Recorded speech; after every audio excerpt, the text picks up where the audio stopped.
Tonton video ini sampai selesai agar Anda tidak gagal paham.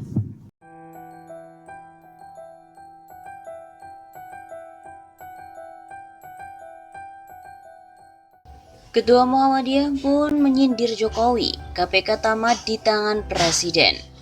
Ketua PP Muhammadiyah Bidang Hukum dan HAM, Busyro Mukodas, menyebut riwayat KPK tamat di tangan pemerintahan Presiden RI Joko Widodo. Pernyataan itu ia sampaikan menyikapi penonaktifan 75 orang pegawai KPK yang tak lulus tes wawasan kebangsaan. Diketahui sebagian dari 75 orang itu dikenal sebagai sosok-sosok yang berintegritas dan juga berdedikasi pada pemberantasan korupsi, seperti penyidik senior Novel Baswedan dan penerima tanda kehormatan Satya Lancana Wirakarya Sujanarko. Busyro mengatakan KPK telah dilemahkan sejak Jokowi mengirim surat Presiden ke DPR RI untuk merevisi Undang-Undang KPK. Setelah itu sejumlah peristiwa memperlemah KPK secara perlahan. Sejak Undang-Undang KPK direvisi dengan Undang-Undang Nomor 19 Tahun 2019, di tangan Presiden Jokowi lah KPK itu tamat riwayatnya. Jadi bukan dilemahkan karena sudah tamat riwayatnya. Begitu kata Busyro saat dihubungi oleh redaksi CNN Indonesia pada Rabu 12 Mei kemarin.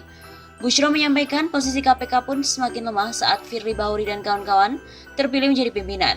Sambungnya, pelemahan KPK yang semakin parah itu pun terlihat lewat tes wawasan kebangsaan atau TWK dengan dalih untuk status kepegawaian menjadi ASN sesuai Undang-Undang KPK hasil revisi pada 2019 silam.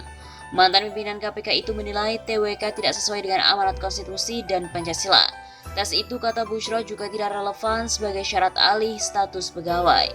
LBH Muhammadiyah dan PP Muhammadiyah sampai wilayah-wilayah sudah resmi akan menjadi kuasa hukum bersama yang lain untuk kuasa hukum 75 orang itu. 75 orang itu harus dipulihkan kembali, kalau tidak dilakukan oleh Presiden, maka di era Presiden ini betul-betul remuk. Imbu Dia yang juga merupakan pimpinan KPK atau KAYES sebagai ketua pada 2005 sampai dengan 2010.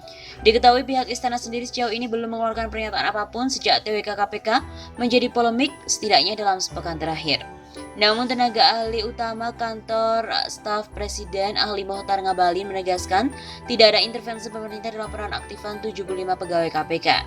Umpamanya ada yang memberikan penilaian bahwa ini upaya pemerintah dan intervensi presiden dalam rangka menyingkirkan 75 orang pegawai yang menolak Undang-Undang KPK, ini pasti fitnah yang sangat murah dan menurut saya ini satu perilaku yang sangat biadab.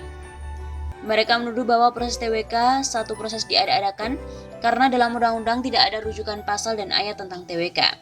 Ini ada orang-orang yang sebetulnya tidak saja tolol tapi mereka cara berpikir terbalik. Otak-otak sungsang.